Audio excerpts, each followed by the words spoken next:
Salary negotiation সময় এই ভুলগুলি কখনোই করবেন না।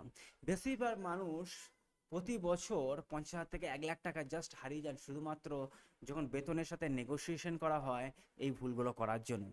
প্রথমত, কখনোই আপনি বলবেন না আমি আপনার অফার অ্যাকসেপ্ট করে নিয়েছি প্রথমে আলোচনা না করি, কারণ এটা বিনামূল্যেই আপনি যেটাকে অলরেডি দিয়ে দিয়েছেন। দ্বিতীয় নম্বর, ভাড়া বা মুদিখানার টাকা বা যেমন খরচাপাতির কথা কখনোই আপনি বলবেন না, কারণ কোম্পানিগুলো আপনাকে আপনার অর্থ বা আপনার প্রয়োজনের জন্য অর্থ প্রদান করে না, তারা আপনার মূল্যের জন্য অর্থ প্রদান করে।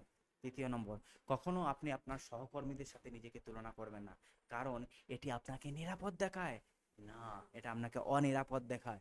সুতরাং আপনার মূল্যবানটাকে বোঝান।